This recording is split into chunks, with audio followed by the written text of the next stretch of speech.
से साक्षी हो।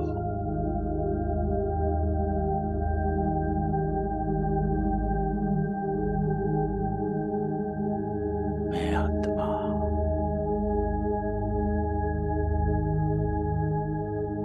इस देह से न्यारी अति सूक्ष्म हो।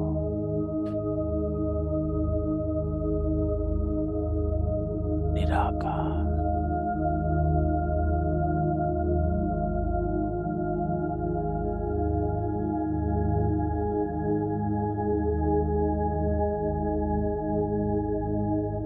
इस स्वरूप में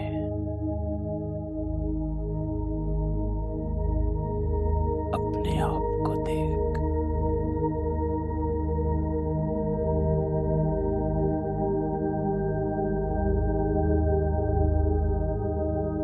पूरे सृष्टि चक्र में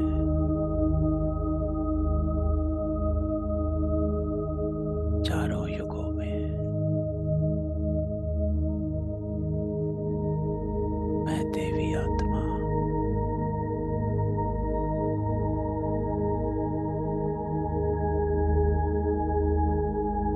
ईश्वरीय संतान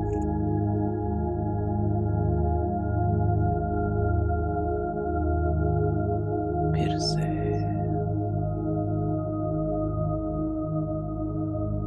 अपने निज स्वरूप में लौट रही हो।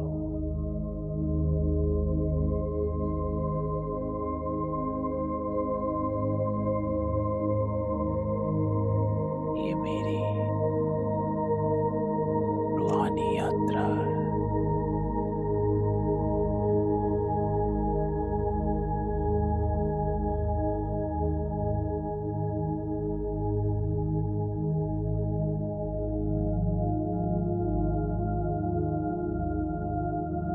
तो सब संकल्प समेत अपने आप को बाबा के सामने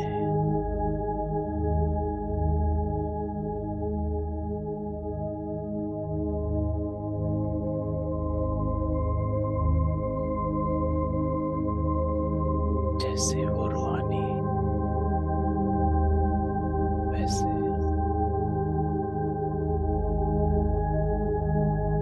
इस स्थिति में स्थित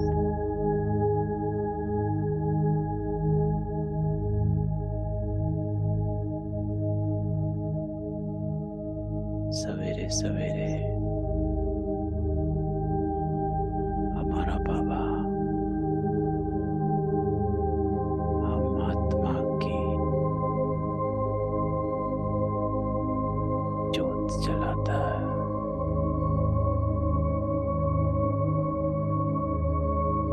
ज्ञान कृत से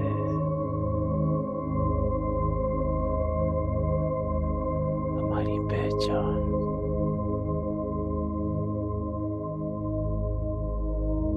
तो चले। आज हमारा बाबा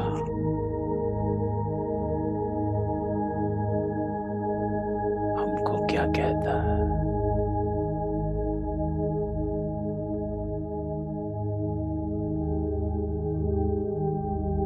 तो इस दुनिया की यही जोड़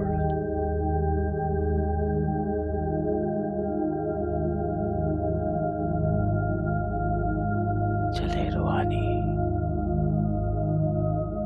ओम शांति।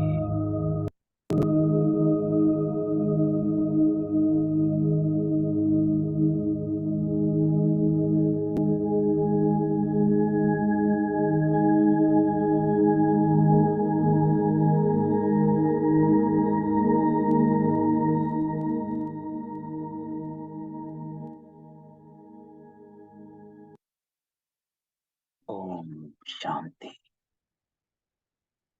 तो 7 मार्च 2023 आज बाबा कहता, ओ मेरे मीठे बच्चे, विजयी रत्न बनने के लिए जीते जी मरकर देही अभिमानीपन, बाप के गले का हार बनने का पुरुषार्थ करो। तो आज बाबा पहली ही लाइन में हम सब बच्चों को 3 बातें कहता है। पहले बाबा कहता है कि अगर विजयी रतन बनना है, विजयी रतन वो आत्माएं जो विष्णु माला में आती हैं, 8 108 16 108 में आती।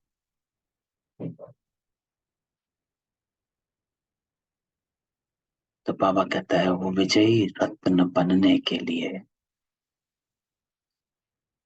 जीते जी मरकर,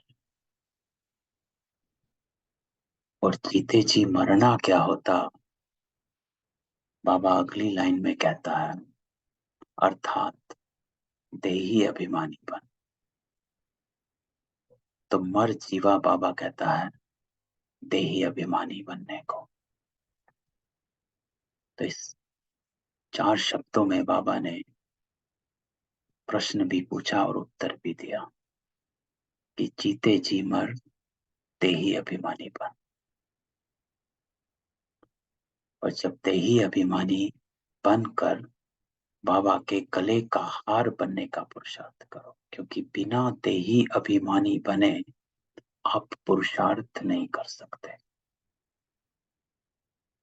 बिना देही अभिमानी बने हम कोई भी श्रीमत की पालना नहीं कर सकते, कोई भी। क्योंकि हर श्रीमत जो है हमें देह से अलग करती है, चाहे वो पवित्रता की है ना, चाहे वो खान पान की है, क्योंकि खान पान में हमने उस रस का त्याग किया, जो जीवा रस है उसको हमने जीता। तो कोई भी श्रीमत, छोटी से छोटी, सवेरे उठना है, उसमें भी हमने निंद्रा का त्याग, देह अभिमान, निंद्रा देह अभिमान को कहा जाता है ना, कि शरीर के वश हुए सो गए।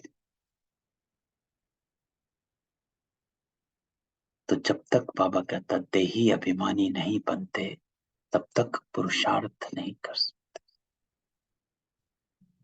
तो आज पहली ही लाइन में बाबा कहता है कि अगर विजयी रतन बनना है तो जीते जी मर, अर्थात इस देह के भान से मर, देही अभिमानी बन।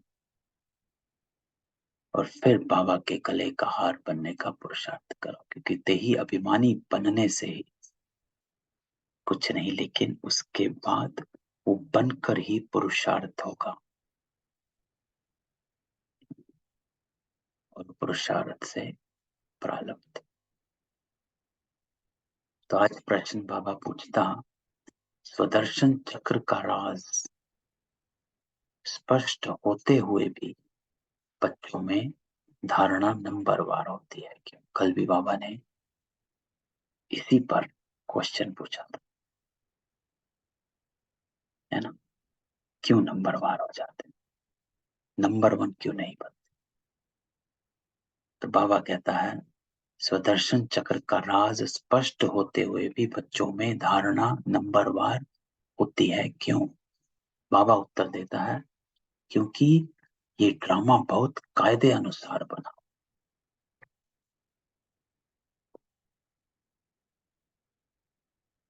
ब्राह्मण ही 84 जन्मों को समझकर याद कर सकते हैं, लेकिन माया ब्राह्मणों को ही याद में विघ्न डालती, घड़ी या घड़ी योग तोड़ देती। अगर एक समान धारणा हो जाए, सब सहज पास हो जाएं, तो लाखों की माला बन जाए। इसलिए राजधानी स्थापन होने के कारण धारणाएं भी नंबरवार। तो आज बाबा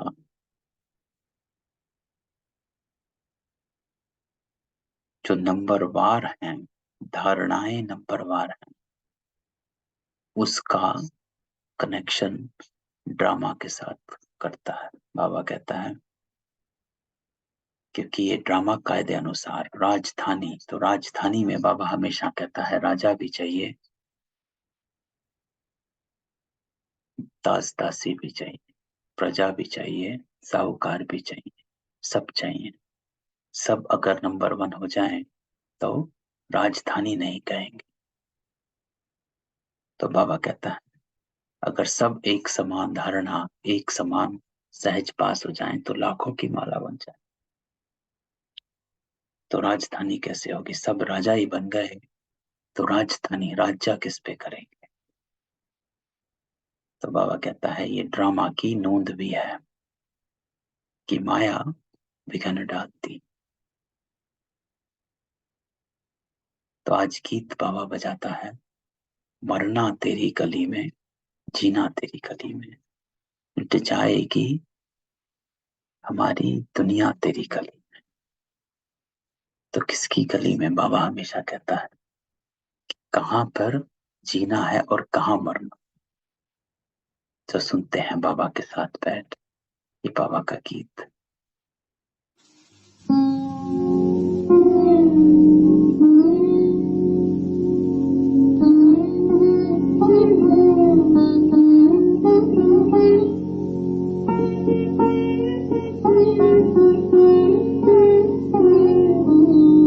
मरना तेरी गली, मरना तेरी गली में, जीना तेरी गली में, मरना तेरी गली में, जीना तेरी गली में, मरना। ओम शांति। तो बाबा कहता है बच्चों ने गीत सुना? हाँ बाबा सुना। तो बाबा कहता है अच्छा, तो ये है मर्जीवेपन का जन्म, मर्जीवा पने का जन्म। मनुष्य जब शरीर छोड़ते तो दुनिया मिट जाती है ना, आत्मा अलग हो जाती है, तो ना मामा ना चाचा कुछ भी नहीं रहता। कहा जाता, बाबा कहता है ये मर गया, अर्थात आत्मा जाकर परमात्मा से मिली। वास्तव में बाबा कहता कोई जाता नहीं। जीना तेरी गली में, मरना तेरी गली में, लुट जाएगी मेरी दुनिया तेरी गली में। तो बाबा कहता है ये मर्जीवा पने का जन्म, अर्थात बाबा की गली में ही, उसी खूंटे पर, उसी की श्रीमत पर चलकर जीना मरना। परंतु मनुष्य समझते हैं आत्मा वापस गई, यहाँ ज्योति ज्योत में समाई है ना। अब बाबा बैठ समझाता। अब तक बाबा ने मनुष्य मत सुनाई कि मनुष्य जब शरीर छोड़ते तो ये हो जाता है, वो मर गया, वो चला गया, आत्मा परमात्मा के पास चली गई, ज्योति ज्योत समाई। ये है मनुष्य मत। अब परमात्मा की मत सुनो। तो अब बाबा बैठ समझाते, ये तो बच्चे जानते हैं, अर्थात हम जानते हैं कि आत्मा को पुनर्जन्म लेना ही होता है, कोई ऊपर जा नहीं सकता, वापस यही आना है। पुनर्जन्म को ही जन्म मरण कहा जाता है ना, यही जीना है, यही मरण। पिछाड़ी में जो आत्माएं आती हैं, हो सकता है एक जन्म लेना पड़े, है ना। ये बाबा ने कई बार बताया कि अंत तक आत्माएं आती रहती हैं, और जब सारी आत्माएं नीचे आ जाती हैं, अर्थात सारे एक्टर्स जो हैं वो स्टेज पर आ गए, तब सृष्टि का परिवर्तन हो जाता है। तो बाबा कहता है पिछाड़ी में जो आत्माएं आती हैं, जो अभी भी आ रही हैं, हो सकता है सिर्फ एक जन्म लेना पड़े, बस वह छोड़ फिर वापस चली जाएगी। पुनर्जन्म लेने का भी बड़ा भारी हिसाब किताब है ना? करोड़ों मनुष्य हैं, बाबा कहता है, एक एक का विस्तार तो नहीं बता सकेंगे, है ना? कोई 20 जन्म लेता है, कोई 10, कोई 1, कोई 4, कोई 84। तो बाबा कहता है करोड़ों मनुष्य हैं, किस किस का विस्तार। लेकिन अब तुम बच्चे कहते हो, हे बाबा, हमारी देह के जो भी संबंध हैं, हे बाबा, हमारे इस देह के जो भी संबंध हैं, वे सब त्याग हम तुम्हारे गले का हार बनने आए, अर्थात जीते जी आपका होने आए। तो बाबा का बनना, कल की मुरली में भी बाबा ने कहा था, एक लाइन बाबा ने यूज करी थी, जो अनुभवी बच्चे हैं उसको परमात्मा अपना बनाता है और वो ही परमात्मा को अपना बनाते हैं, है ना? अनुभवी बच्चे। तो अब बाबा कहता है कि अब हम तुम्हारे गले का हार बनने आए, अर्थात जीते जी आपका होने आए। तो बाबा का बनना अर्थात हर इस देह के भान से सबसे पहले, है ना? हमने थोड़े दिन पहले भी डिस्कस किया था, सबसे पहला देह का भान, अर्थात मेरे अपनी ही अपमान, अभिमान और फीलिंग्स, ये तीन चीजें, ये तीन चीजें को कहा जाता है देह का भान है कि नहीं है ना? तो देह का भान, फिर देह के संबंध। जब ये भान मिटता है ना, अभिमान, अपमान और फीलिंग्स, तभी आप संबंधों से डिटैच हो पाएंगे, तभी उनसे त्याग कर पाएंगे, नहीं तो अटके रहते। तो अर्थात हम जीते जी आपका होने आए, पुरुषार्थ तो शरीर के साथ करना पड़ेगा। तो आज बाबा कहता है पुरुषार्थ आत्मा नहीं करेगी, ना ही कर सकती है। क्यों? क्योंकि कर्म जो है आत्मा शरीर के साथ ही करती है। जब शरीर चला गया तो आत्मा कोई कर्म नहीं कर सकती। तो पुरुषार्थ शरीर के साथ करना पड़ता है ना? इसी शरीर के साथ ही हम पावन से पतित बने और इसी शरीर में ही पतित से पावन बनना। इसलिए बाबा हमेशा कहता है कि मरने, आत्मघात, ये सब करने से कोई फायदा नहीं, क्योंकि पाप तो कोई नहीं मिटता। तो अकेली आत्मा तो पुरुषार्थ कर ना सके, आत्मा पुरुषार्थ नहीं कर सकती। क्यों? पुरुषार्थ का अर्थ होता है कर्म करना। शरीर से निकली तो आत्मा कोई कर्म नहीं करती, शरीरों में ही कर्म करती है। तो बाबा ये बैठ समझाता है, जब रुद्र यज्ञ रचते तो वहां शिव का चित्र बड़ा मिट्टी का बनाते, है ना? ये तो स्थूल यज्ञ है, अगर आपने देखा हो तो वहां पर एक बड़ा सा शिवलिंग बनाते और छोटे छोटे शालिग्राम, 100, 200, 500, इस तरह से कितने बनाते हैं। और अनेक शालिग्राम के चित्र मिट्टी के बनाते हैं, शिव की तरह ही होते हैं, छोटे छोटे। जम्मू में एक मंदिर है, वहां पर 33 करोड़ शालिग्राम ऐसे रखे देवता, और सवेरे सवेरे उनको पानी के पाइप से नहलाया जाता। तो अनेक शालिग्राम के चित्र मिट्टी के बनाते। अब यह कौन से शालिग्राम, बाबा पूछता है, ये कौन से शालिग्राम हैं जो यज्ञ में बनाए जाते हैं? कौन है ये? इसका अर्थ क्या है? जो बनाकर और फिर उनकी पूजा करते हैं, ये कौन है? पूछो, जो यज्ञ करते हैं उन पुजारियों से पूछो, ये शालिग्राम कौन? शिव को तो समझेंगे कि ये परमपिता परमात्मा है ना, शिवलिंग का तो सबको पता है कि ये परमात्मा है। शिव को मुख्य रखते हैं, बड़ा बनाते हैं। आत्माएं तो ढेर हैं, तो वे भी शालिग्राम बहुत बनाते हैं, है ना? बहुत शालिग्राम, जितनी श्रद्धा कहा जाता है यज्ञ में, उतने शालिग्राम। 10,000 अथवा 1 लाख भी शालिग्राम बनाते, बहुत बनाते। रोज बनाया और तोड़ा, फिर बना, बड़ी मेहनत लगती है ना। तो आज बाबा स्थूल यज्ञ के बारे में बता रहा, लेकिन बाबा कह रहा है कि वो कौन है। अब वो ना पुजारी ना यज्ञ रचवाने वाले ही जानते हैं कि ये कौन है, कोई नहीं जानता। क्या इतनी सब आत्माएं पूजने लायक हैं? नहीं। अच्छा, समझो भारतवासियों के 33 करोड़ शालिग्राम बने, वह भी हो नहीं सकता, क्योंकि सभी तो बाप को मदद देते नहीं। तो शालिग्राम वो जो मददगार बच्चे हैं, उनको शालिग्राम कहा जाता है। बाबा कहता है सभी के सभी तो बाबा को मदद देते नहीं। आज बाबा एक्नॉलेज करता है कि पी के बहुत सारे बन जाते हैं, बाबा के बच्चे बहुत बन जाते हैं, लेकिन सभी बाबा को एक साथ मदद नहीं देते। ये बड़ी कोई बातें हैं। 4-5 लाख रुपया खर्चा करते हैं रुद्र यज्ञ रचना।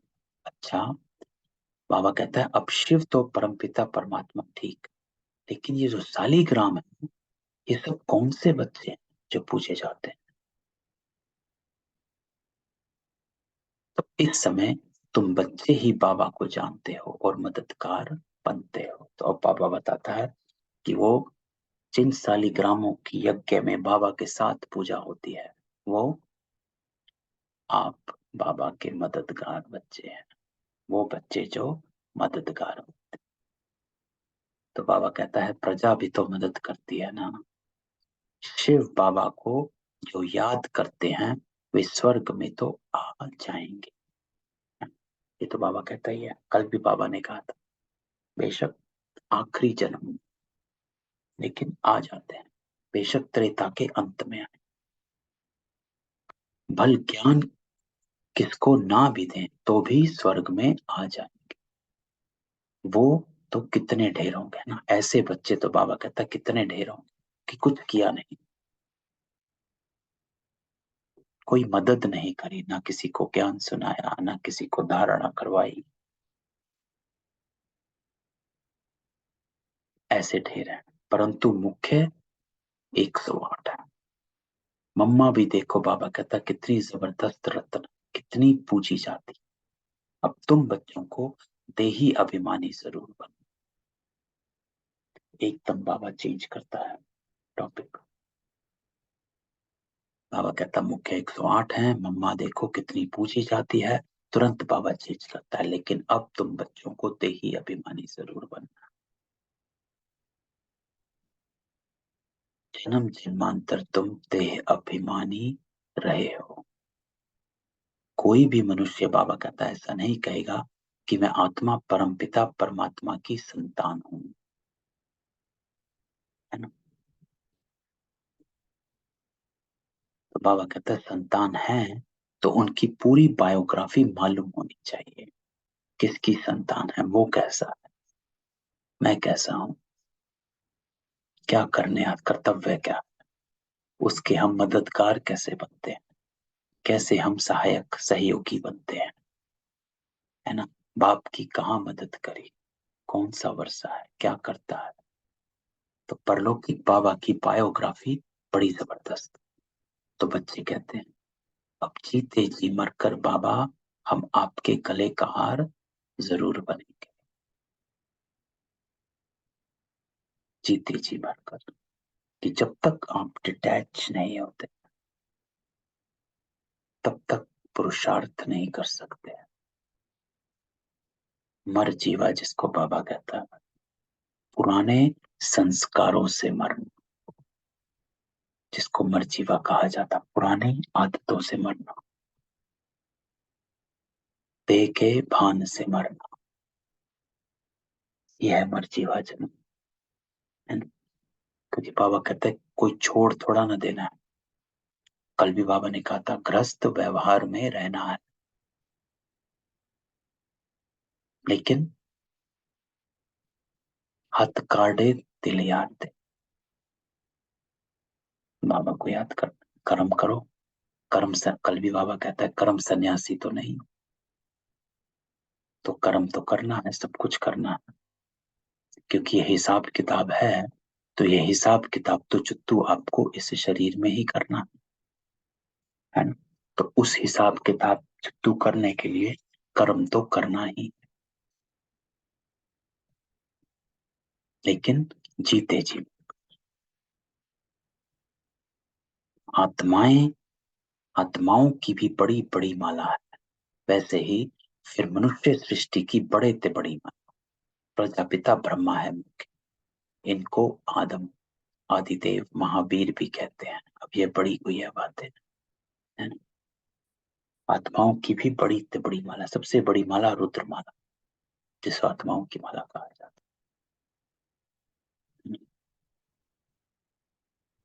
तो बाबा कहता है तुम समझते हो हम सब आत्माएं एक निराकार बाबा की संतान, और यह मनुष्य सृष्टि का सारा सिजरा है, जिसको जिनोलॉजिकल ट्री कहा जाता है। जिनोलॉजिकल ट्री, जिसको बाबा कल्प वृक्ष भी कहते हैं।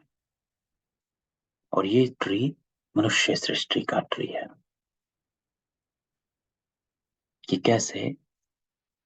सबसे पहले आदम, ब्रह्मा बाबा, आदिदेव, आदिदेव आदिदेवी, सत्युग के पहले, और फिर इनसे सारी सृष्टि। तो जैसे बाबा कहता सरनेम होता है ना अग्रवाल, फिर उनके बच्चे पोतरे अग्रवाल ही होंगे, है ना।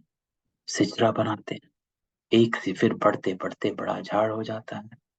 तो जो भी आत्माएं हैं वो शिव बाबा के गले का हार है। तो बाबा कहते हैं ऐसे ही आप सब आत्माएं शिव बाबा के बच्चे हो, तब उनके गले का, वो तो अविनाशी है।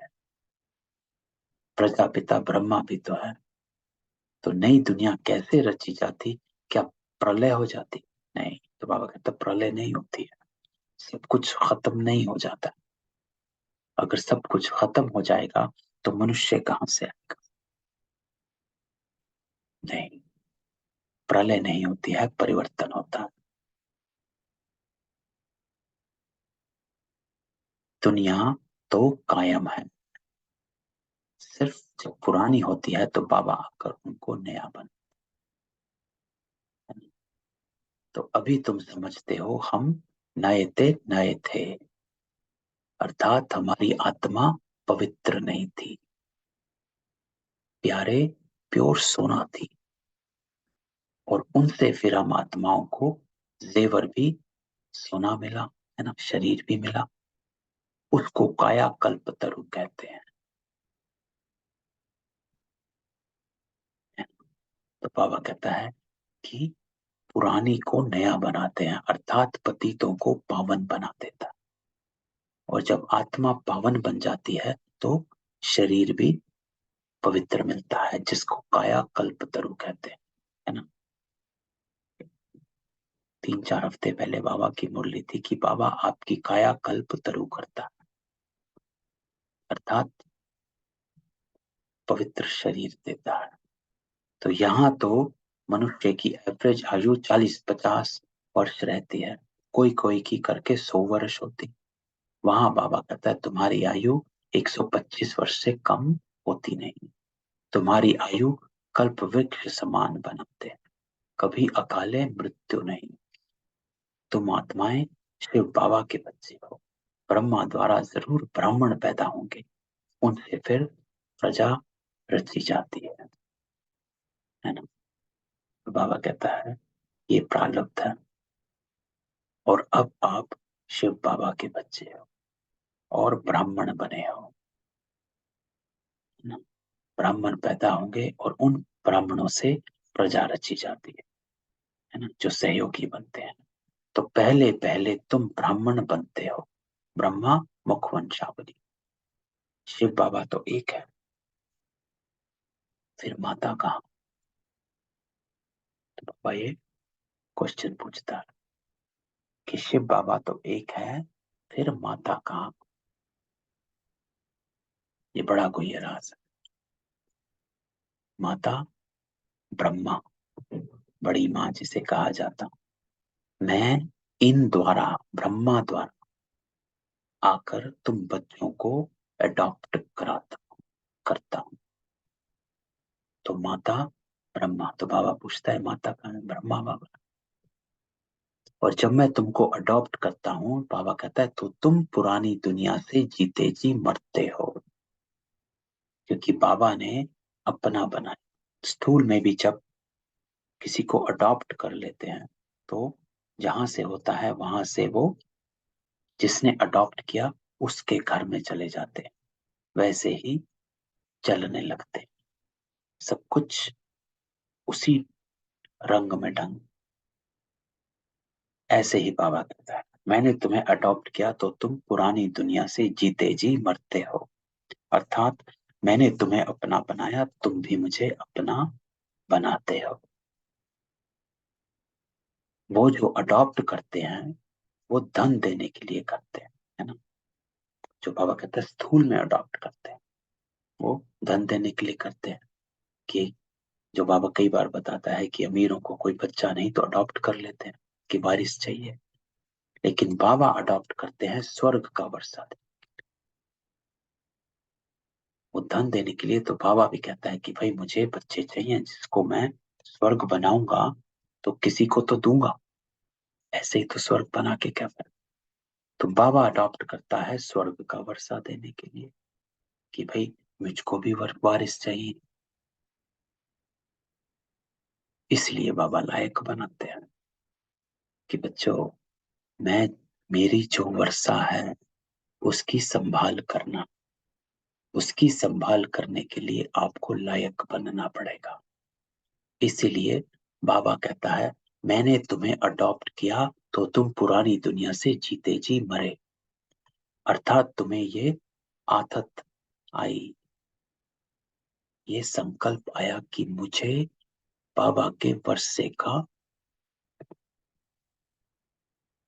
संभाल करनी है, लायक बना।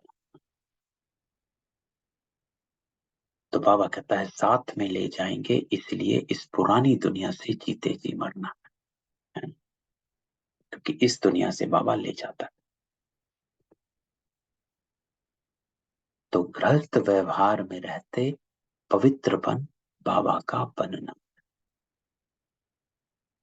तो बाबा इसमें स्पष्ट करता है जीते जी मरना, अर्थात जहां हो वहीं रहना है, लेकिन पवित्र बन बाबा का बनना।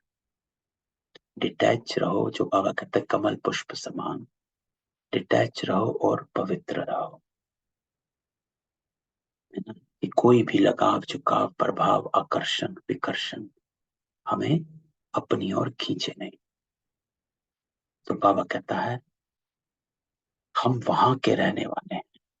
फिर सतयुग में सुख का पार्ट बजाया, है ना, परम धाम के रहने वाले, और फिर सतयुग में आकर पार्ट बजाते हैं। ये बातें बाबा समझाता है, शास्त्रों में बाबा कहता तो ये सब है ही नहीं। अब बाबा बैठ तुम आत्माओं को पवित्र बनाते हैं।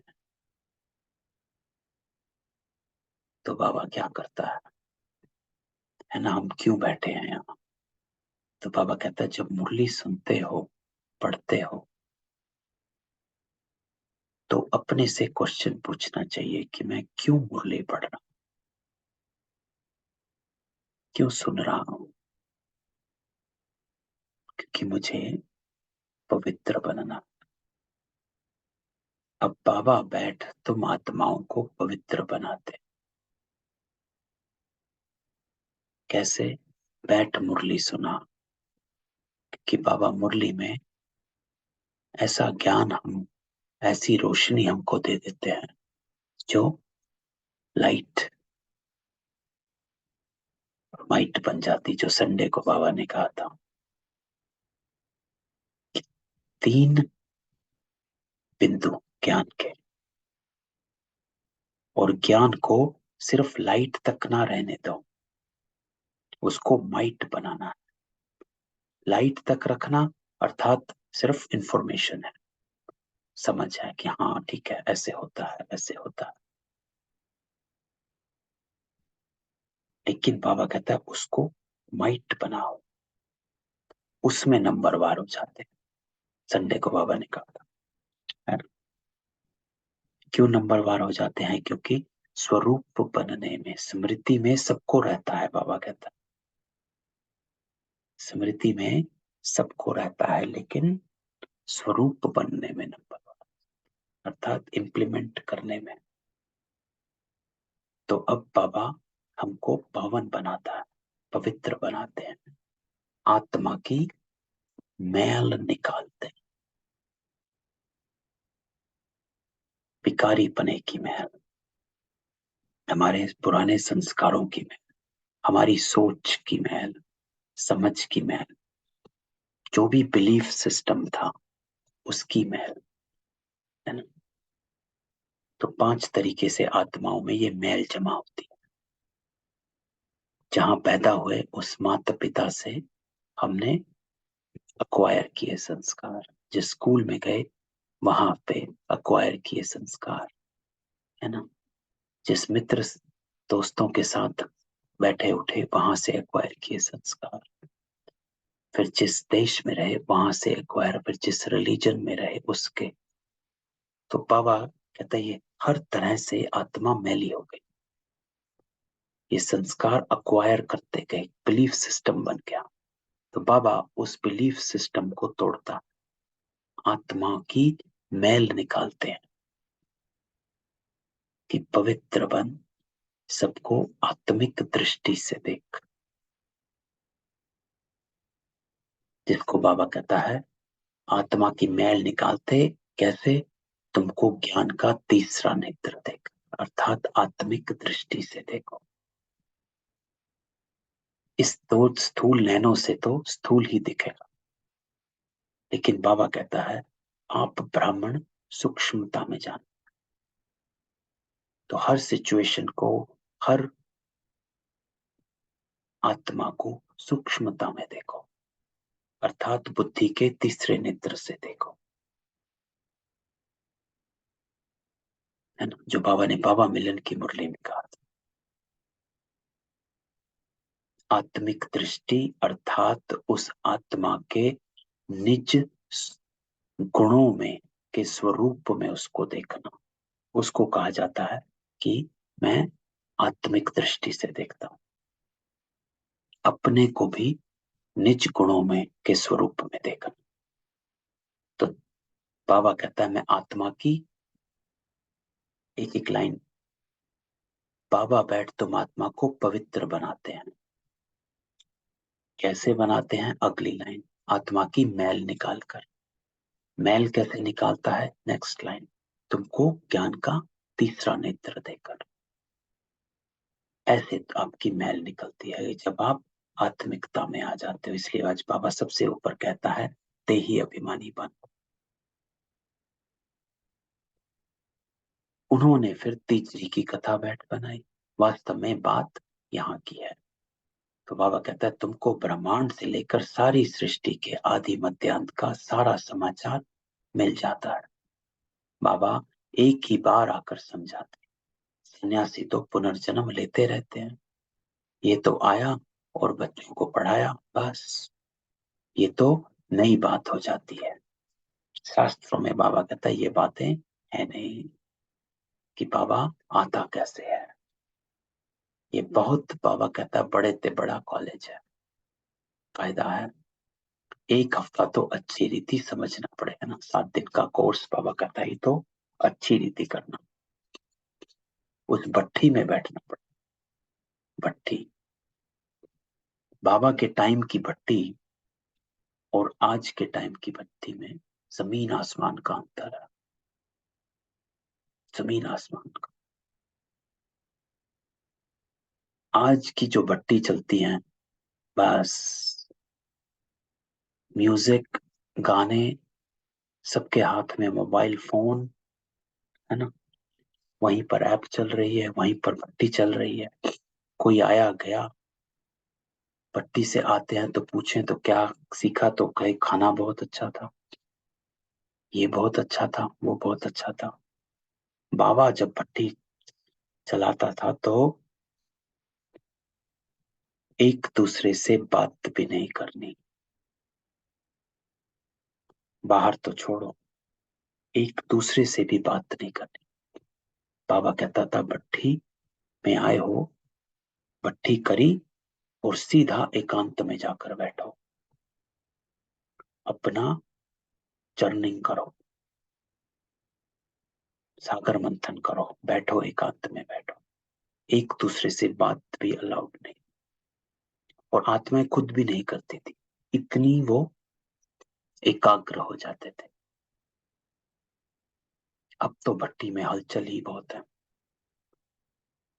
तो बाबा कहता है भट्टी में बैठना पड़ेगा। गीता का पाठ अथवा भागवत का पाठ भी एक हफ्ते रखते हैं ना, तो 7 रोज भट्टी में बैठना पड़ेगा। तो 7 रोज बाबा कहता था एकदम डिटैच हो जाओ, लौकिक संसार है ही नहीं। बाबा ऐसे भट्टी में बिठाता था। बाबा कहता था भट्टी अर्थात बस उसमें बैठे हैं, एक आग्रता में सब बैठे हैं, कोई बाहर का कोई भी वायुमंडल कुछ भी नहीं। तो बाबा कहता विकारी तो सभी हैं, भले सन्यासी घर बार छोड़ निर्विकारी बनते, फिर भी जन्म विकार से लेकर फिर निर्विकारी बनने लिए सन्यास करते हैं। कई पुनर्जन्म को भी मानते हैं, क्योंकि मिसाल देखते हैं, कोई बाबा कहता बहुत वेद शास्त्र पढ़ते पढ़ते शरीर छोड़ते हैं, तो उन संस्कारों अनुसार फिर जन्म लेते हैं। तो छोटेपन में ही शास्त्र अध्ययन हो जाते हैं, है ना। ये तो कई पुनर्जन्म के एग्जाम्पल कई बार सुने हैं कि बच्चा गीता पढ़ लेता है ना, गीता कंठ है, उसको एक एक श्लोक सुनाते हैं। तो ये कोई चमत्कार नहीं है। बाबा कहता है ये पुराने जन्म से संस्कार लेकर आया है। तो बाबा कहता है जन्म ले अपने को अपवित्र समझ, फिर पवित्र बनने के लिए सन्यास करते हैं, है ना, सन्यासी जो है। लेकिन तुम तो एक ही बार पवित्र बन देवता बनते हो। सन्यासी बाबा कहते हैं, यहाँ बाबा कॉन्ट्रास्ट करता है कि सन्यासी हर जन्म आता है, विकारों से पैदा होता है, फिर निरवकारी बनने का पुरुषार्थ करता है, सन्यास करता है, और फिर जब वो मर जाता है तो फिर वो किसी गृहस्थ में जन्म लेता है और फिर निर्विकारी बनने का पुरुषार्थ करता है ना। तो यही करते रहते हैं। लेकिन आप एक ही बार पवित्र बनते हो, देवता बन जाते हो। तो यहाँ देखो वो कितने जन्म पवित्र अपवित्र पवित्र अपवित्र होते गए, और आप बाबा कहता है एक ही बार पवित्र बन देवता बन जाते हो। तुमको फिर सन्यास नहीं करना पड़ेगा। तो उनका सन्यास बाबा कहता अधूरा हुआ। ये बातें खुद भी समझा नहीं सकते, बाबा बैठ समझाते। वो है उत्तम ते उत्तम बाबा, जिसके तुम बच्चे बने। तो कौन है ना, कैसे बाबा समझाता है कि कैसे आप डिफरेंट हो। ये स्कूल भी है, रोजाना नई नई बातें निकलती हैं। कहते हैं आज गुह्यत गुह्यत सुनाता हूँ। तो देखो बाबा हमेशा हमको नया नया ही सुनाता है। कल भी बाबा ने कितनी नई बातें सुनाई थी। आज भी बाबा कहता है कि रोज नई से नई बात सुनाता हूं। नहीं सुनेंगे तो धारणा कैसे होगी। तो इसलिए बाबा कहता है रोज मुरली सुन। अब बाबा बैठ समझाते, तुम मेरे बने हो तो शरीर का भान छोड़ो। तो आज की मुरली का मुख्य पॉइंट यही है कि बाबा कहता है मेरे बने हो तो शरीर का भान छोड़ दो। अर्थात शरीर का भान, अपमान, अभिमान और फीलिंग्स, इससे अपनी कॉन्शियसनेस को एलिवेट करो, इसमें मत आओ। क्योंकि ये तीनों चीजें हैं जो आपको शरीरों की तरफ खींच लेती हैं। मैं गाइड बनाया हूं, वापस ले जाने। तो बाबा कहता है तुम हो पांडव संप्रदाय। कौन बच्चे हो? तुम हो पांडव संप्रदाय। वो जिस्मानी पंडे, तुम रूहानी पंडे हो। तो पांडव बाबा कहता है क्योंकि पंडे हो, सबको रूहानी यात्रा का मार्ग, उसको पांडव कहा जाता है। रूहानी पंडों को, जो रूहानी यात्रा सिखलाता है, जो रूहानी यात्रा बतलाते। बाबा कहता वो जो जिस्मानी पंडे हैं वो जिस्मानी यात्रा पर ले जाते, तुम्हारी है रूहानी यात्रा। उन्होंने तो पांडवों को हथियार दिए, है ना, तो इसलिए वो पांडव। तो बाबा कहता पांडव कुछ नहीं, पंडे हैं। उन पंडे को ही पांडव कहा गया। तो उन्होंने तो पांडवों को हथियार दिए, युद्ध के मैदान में दिखाया है। अभी तुम बच्चों में भी ताकत चाहिए, है ना, क्योंकि पंडे हम तभी बन सकते हैं, दूसरे को रूहानी यात्रा तभी करा सकते जब हम आप रूहानी यात्रा पर रहे, है ना। तो बाबा कहता है बहुत होते जाएंगे तो फिर ताकत भी बढ़ती जाएगी। तो बाबा बैठ समझाते कि मैंने तुमको गोद में लिया है इस ब्रह्मा, इसलिए इनको माता पिता कहा जाता है। तो ब्यूटीफुल लाइन है, बाबा कहता है मैंने तुमको गोद लिया इस ब्रह्मा द्वारा, तो किसके बच्चे बन गए? अडॉप्टेड बच्चे बन गए। और अडॉप्टेड का भी बाबा ने आज ऊपर बताया कि अडॉप्ट करते हैं वर्षा देने के लिए। तो मैंने भी आपको यूं ही अडॉप्ट नहीं किया, मैंने किया ही अडॉप्ट है आपको वर्षा देने के लिए। तो बाबा कहता है ये तो सब कहते हैं तुम माता पिता हम बालक तेरे, है ना। अच्छा, उनको तो गॉड फादर कहा जाता है, गॉड मदर तो नहीं कहा जाता, तो मदर कैसे कहते हैं? तो बाबा पूछता है तो माता पिता किसे कहते हो? गॉड फादर कहते हैं, गॉड मदर तो नहीं कहा जाता। तो मनुष्य फिर जगदम्बा को मदर समझ लेते हैं, है ना, इसलिए जगदम्बा कहते हैं। परंतु नहीं, उनके भी माता पिता हैं, उनकी माता भला कौन सी है? ये बड़ी गुहिया बात है। तो आज बाबा इस बात पे भी अटेंशन खींचता है कि माता कौन। तो ब्रह्मा बाबा पर अटेंशन रहता है, गायन तो है परंतु सिद्ध कौर कौन समझाए? तुम जानते हो ये माता पिता, है ना, पहले है माता ब्रह्मा, बरोबर तुमको इस ब्रह्मा माता के पास पहले आना पड़े,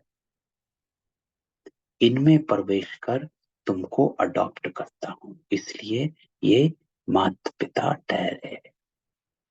तो ऐसे बाबा कहता है ये अर्थ है माता पिता का, कि कौन माता पिता है और ब्रह्मा माता कैसे है और उसको पिता कैसे कहा जाता है, क्योंकि शिव बाबा उसमें प्रवेश कर हमको अडॉप्ट करते हैं। तो ब्रह्मा माता और शिव पिता, ये बातें कोई शास्त्रों में नहीं है, ये सिर्फ बाबा बैठ समझाता है कि कैसे तुम मुख्य वंशावली बनते हो। मैं ब्रह्मा मुख से तुमको रचता हूं। कोई राजा है, कहेंगे मुख से तुमको कहता हूं तुम मेरे हो, तो बाबा कहता है ये आत्मा कहती है, परंतु उनको फिर भी माता पिता नहीं कहेंगे, है ना, वो तो सिर्फ पिता हो गया। ये बड़ी वंडरफुल बात है। तुम जानते हो हम शिव बाबा के बने हैं, तो यह देह का भान छोड़ना पड़ेगा। आज बाबा बार बार इस लाइन को दोहराता है कि देह का भान छोड़ो, देह का भान छोड़ो, अर्थात अपने को आत्मा और शरीरी समझना मेहनत का काम है ना। देह का भान छोड़ो अर्थात अपने को आत्मा और शरीरी समझो। इसको कहा ही जाता है राजयोग और ज्ञान। तो इसमें योग भी है और ज्ञान भी, कि मैं अशरीरी आत्मा हूं ये ज्ञान है, और जब इस स्थिति में स्थित हो गए वो योग है। तो ये राजयोग भी है और ज्ञान भी है, दोनों अक्षर आ जाते हैं, है ना, क्योंकि स्मृति और स्थिति, स्मृति ज्ञान है, स्थिति योग है, दोनों अक्षर आते हैं, है ना। तो इस भाव से बाबा कहता है दोनों अक्षर इसमें आ जाते हैं। मनुष्य जब मरते तो उनको कहते हैं राम राम कहो, या गुरु लोग अपना नाम दे देते हैं। गुरु मर जाता तो फिर उनके बच्चे को गुरु कर देते। यहाँ तो बाबा जाएंगे तो सभी को जाना है, ये मृत्यु लोक का अंतिम जन्म। तो बाबा हमको अमर लोक में ले जाते, पाया मुक्ति धाम जाना है। तो कहाँ जाना है और कैसे जाना है? तो बाबा कहता है ये भी समझाया जाता है, जब विनाश होता है तो यह कलयुग का पुर नीचे चला जाता है ना? कलयुग का पुर नीचे चला जाता और सतयुग ऊपर आ जाता। हम्म, सतयुग ऊपर आया और कलयुग का पुर नीचे चला गया। बाकी कोई समुद्र के अंदर नहीं चले जाते, है ना? तो बाबा स्पष्ट करता है, जो कहानियां बनाएंगे कि द्वारिका समुद्र के नीचे है, वहां चली गई, ये हो गया। बाबा कहता है कोई समुद्र के अंदर नहीं चले जाते, सतयुग ऊपर आ जाता है ना? जो सृष्टि चक्र है उसमें सतयुग सबसे ऊपर पहुंच जाता है। तो यहाँ तुम बच्चे सागर के पास आते हो रिफ्रेश होने। तो बाबा आपको रिफ्रेश करता है, नया ज्ञान रोज सुनाता है, नई नई बातें सुनाता है, नए तरीके से सेम बात बाबा और स्पष्ट करके सुनाता है। तो यहाँ तुम सम्मुख ज्ञान डांस देखते हो, दिखाते हैं गोपियों ने कृष्ण को डांस कराए। ये बात इस समय की, ज्ञान डांस। तो ज्ञान डांस किसे कहा जाता है? देखो स्थूल में भी जब डांस सीखा जाता है तो वही बच्चा अच्छे से डांस सीखता है जो अपने टीचर के एक एक स्टेप को कॉपी करता है ना? तो ये जो बाबा कहता है ज्ञान डांस, अर्थात हर एक कर्म को कॉपी करना, तब आप एक्यूरेट ज्ञान डांस करते हैं। क्योंकि बाबा ज्ञान डांस दिखाता है कि क्या करना है, कैसे करना है। हमें बाबा के स्टेप्स को फॉलो करना है। जो जितने स्टेप्स को एक्यूरेट फॉलो करता वो यथार्थ ज्ञान में डांस करता। तो बाबा कहता है वो तो स्थूल में दिखाते हैं कि कृष्ण को डांस कराई, लेकिन ये इस समय की बात है कि आप हम बच्चे जो हैं हम ज्ञान डांस करते हैं, अर्थात बाबा के एक एक स्टेप को, एक एक श्रीमत को फॉलो करते हैं। और जो एक एक स्टेप को, श्रीमत को फॉलो करेगा वही ज्ञान डांस। तो चात्रक बच्चों के सामने बाबा की मुरली चलती है ना? कल भी बाबा ने चात्रक शब्द को यूज किया था। तो चात्रक बच्चों के सामने बाबा की मुरली चलती, बच्चों को भी सीखना पड़े। फिर जो जितना सीखे, समझना है बेहद के बाप से स्वर्ग का वर्षा लो, है ना? तो ये हमें सीखना है कि बाबा हमें स्टेप सिखाता है और हम एक्यूरेट सीखते हैं। हे भगवान कहते हो, वो तो है रचयिता, जरूर स्वर्ग ही रचेंगे। तो बाबा कहता है ये एक ही बाबा है जो स्वर्ग रचते हैं, वो फिर आधा कल्प चलता है। तो बाबा तुम्हें कितने राज समझाते हैं। बच्चों को मेहनत कर धारणा करनी है। तो बाबा कहता करना क्या है? मेहनत कर धारणा करनी है, ज्ञान डांस सीखना है। स्वदर्शन चक्र का राज भी बाबा ने कितना साफ बताया ना। कल बाबा ने पूरा राज बताया था कि 84 जन्म जिसके वो ही स्वदर्शन चक्रधारी। तो 84 जन्मों के चक्र को ब्राह्मण ही याद कर सकते हैं। यह है बुद्धि का योग, लगाकर चक्र को याद करना। परंतु माया घड़ी घड़ी बाबा कहता है योग तोड़ देती है, विघन डालती है ना? हम बाबा कहता है बैठते हैं अपने को याद करने, हाँ मैं तो देवता हूँ। चक्र को याद करना अर्थात दैवी गुणों को इमर्ज करना। लेकिन कोई ना कोई कहाँ भी अगर बुद्धि अटकी हुई होगी तो वो याद तोड़ देगी कि नहीं, मुझे तो ये करना है, वो करना चाहिए। तो बाबा कहता है माया घड़ी घड़ी योग तोड़ देती, विघन डालती। इसलिए बाबा कहता है बुद्धि का योग लगा, क्योंकि विघन बुद्धि में ही अटकता है। परखना निर्णय बुद्धि ही करती है कि मुझे क्या करना है क्या नहीं करना। सहज हो तो फिर सब पास कर ले, है ना। पास होना अर्थात अपने कर्मों को श्रेष्ठ बनाना। फुल पास वो होता है जिसका जमा का खाता बनता है ना। तो इस पूरे सेंटेंस में बाबा ने 3 लाइनों में सब बताया कि कैसे बुद्धि जो है अगर एकाग्र रहेगी, आपकी अपनी स्मृति में स्मृति स्वरूप रहोगे तो कर्म सही रहेंगे। लेकिन माया जो है योग तोड़ देती है और विक्रम डाल जाती है। अगर सहज हो तो सभी पास कर लें, है ना।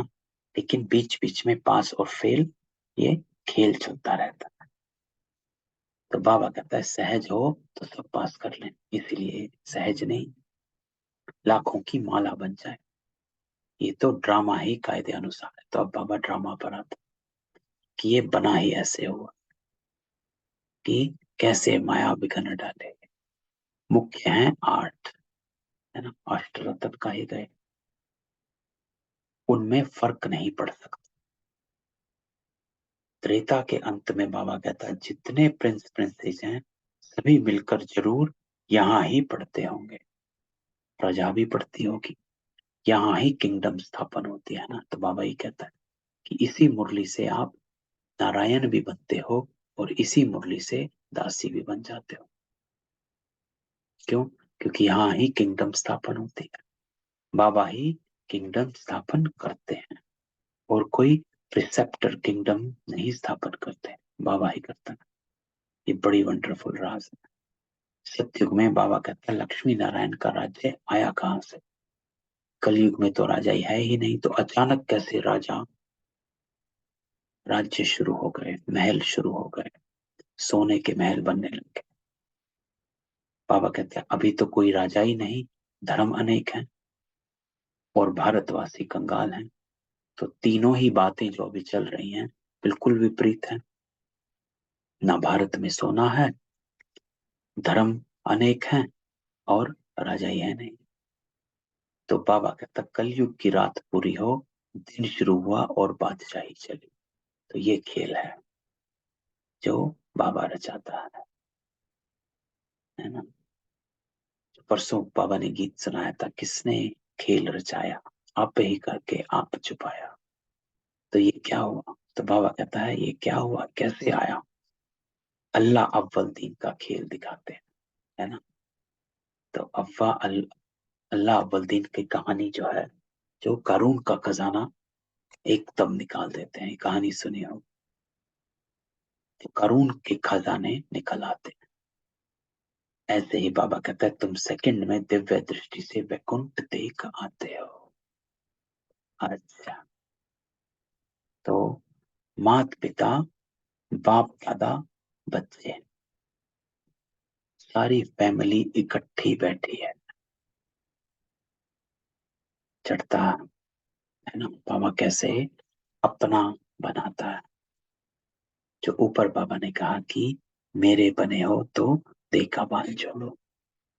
बाबा आकर हमको अडॉप्ट करता है, अपना बनाता है। और अडॉप्ट क्यों करता है? आज बाबा कहता है मैं करता हूं तुम्हें वर्षा देने के लिए। बच्चे तो वर्षा लो, लेकिन वर्षा बाबा कहता है तभी मिलेगा जब तू देह का बांध छोड़ेगा, क्योंकि देह का बांध छोड़े बिना तुझसे पुरुषार्थ हो नहीं सकता। पुरुषार्थ करेगा तो वर्षा मिलेगा। पूरी बात आज बाबा इसी उस पे सुना देता है कि आप मेरी फैमिली के हो तो मेरी फैमिली के बनकर रहो, अर्थात आत्म अभिमानी बनकर रहो। ये आत्म अभिमानियों की फैमिली है, ये आत्माओं की फैमिली है, ये देही अभिमानियों की फैमिली है। तो अगर बाबा की फैमिली का अपने को समझते हो तो उसके जैसा बनकर बैठ, अर्थात देही अभिमानी बनकर। तो मीठे मीठे सिखिलते बच्चों प्रति माता पिता बाप दादा का याद प्यार, गुड मॉर्निंग। रूहानी बाबा की रूहानी बच्चों को नमस्ते। हम रूहानी बच्चों की रूहानी बाप दादा को याद प्यार, नमस्ते और गुड मॉर्निंग। धारणा। तो आज बाबा क्या कहता है? बाबा कहता है बाबा समान सभी को रिफ्रेश करने की सेवा कर, चित्रकवन ज्ञान डांस करनी और करानी है। तो आज डांस के ऊपर हमने डिस्कस किया, ज्ञान डांस किसे कहा जाता है, अर्थात एक एक स्टेप को फॉलो करना, तभी डांस सीखने को आता है, नहीं तो डांस को डांस नहीं कहा जाता। डांस में एवरीथिंग इज सो ग्रेसफुल, तब उसको डांस कहा जाता है ना। कोई डांस करता है, it has to be graceful. If it is not graceful then it's not dance. तो बाबा कहता है ज्ञान डांस ऐसे ग्रेसफुल बन जाओ कि तेरा हर कर्म जो है वो श्रीमत पर नेचुरल हो जाए। तो डांस नेचुरल होगा, उसको ज्ञान डांस कहा जाता है, एक एक स्टेप को फॉलो करना। दूसरा इंपॉर्टेंट जो बाबा कहता है, शरीर का भान छोड़, पुरानी दुनिया से जीते जी मरना है। क्यों? क्योंकि तुम बाबा की फैमिली के बन गए, तो जिसकी फैमिली के बने उसके जैसा होना पड़ेगा, तभी फैमिली के गिने जाओगे, है ना। तभी फैमिली में फैमिली वाले देखे जाओ। तो अशरीरी रहने का अभ्यास कर, स्वयं को स्वर्ग के वर्षे के लायक बनाना है। बाबा अडॉप्ट करता है वर्षा देने के लिए, लेकिन तुझे लायक बनना है ना। तो इम्पोर्टेंट है। जो बाबा कहता है सारी फैमिली इकट्ठी बैठी है, अर्थात बाबा हमको देही अभिमानी स्थिति में देखता है। वरदान। तो आज बाबा कहता है होली के अर्थ स्वरूप में स्थित हो, सच्ची होली मनाने वाला, हाईएस्ट होलीएस्ट भाव। तो आज बाबा वरदान देता है हाईएस्ट और होलीएस्ट बन जाओ, हाईएस्ट भी हो और होलीएस्ट भी हो, अर्थात पवित्र भी हो। तो बाबा कहता है होली के अर्थ स्वरूप में स्थित हो जाओ, इसको कहा जाता है सच्ची होली। और अर्थ स्वरूप बाबा कहता है होली अर्थात जो कुछ हुआ वो हो गया, हो लिया। जो सीन हुई होली अर्थात बीत गई, तो बीती को बीती करने के लिए सदा ड्रामा की ढाल को यूज करो, है ना। जो संडे को भी बाबा ने कहा था बिंदु लगाना, क्वेश्चन मार्क, आश्चर्य और कोमा नहीं, बिंदु लगाना, फुल स्टॉप, है ना। ये एक बिंदु। होली का रंग बाबा कहता पक्का तभी लगता है जब हर वक्त याद रहता है कि होली जो बीता हो गया। वो कभी ड्रामा की कोई भी सीन देखते क्यों क्या कैसे प्रश्नों में उलझते नहीं, सदा ज्ञान मंथन कर अपनी होलीएस्ट और हाईएस्ट स्टेज बना लेते हैं, है ना। तो संडे को जो पहला बाबा ने कहा बिंदु बनना, है ना, तो होलीएस्ट बनना। जो बाबा कहता है ज्ञान मंथन कर अपनी होलीएस्ट और हाईएस्ट स्टेज बनाकर रखो। और जो तीसरा बाबा ने कहा था कि ज्ञान के पॉइंट को कार्य में, समय पर कार्य में लगाना, उसको कहा जाता है हाईएस्ट बन जाना, है ना। कि मेरे कर्म ऊंचे, हाई, श्रेष्ठ कर्म। तो इसको अगर हम बाबा की संडे की मुरली से कनेक्ट करें तो कैसे कनेक्ट होता है ना। बिंदु के तीन स्वरूपों को होली के तीन डेफिनेशन से, हाईएस्ट, होलीएस्ट और होली। स्लोगन बाबा कहता सबसे बड़ा धनवान वो जिसके पास पवित्रता का सर्वश्रेष्ठ कर। क्योंकि जहां, क्यों बाबा कहता है क्योंकि पवित्रता सुख शांति की जननी है। तो धनवान वही जो सुखी भी है और शांत भी है। वरना वैसे धनवान होने से कोई फायदा नहीं जहां दुख भी है और अशांति भी है। तो इसलिए बाबा कहता है सबसे बड़ा धनवान जिसके पास पवित्रता। तो ओम शांति। ये थी आज की बाबा की मुरली, है ना। तो आज बाबा ने अपनी ओर खींचा है, फैमिली बनाया, लेकिन उसके लिए फैमिली वाले बनो, फैमिली जैसे बनो, देह का भान छोड़ना, है ना? और देह का भान छोड़ना की चेकिंग हमने देखी, अभिमान, अपमान और फीलिंग सबसे पहले ये है। तो मैं सबको अनम्यूट करता हूँ, किसी का कोई क्वेश्चन हो।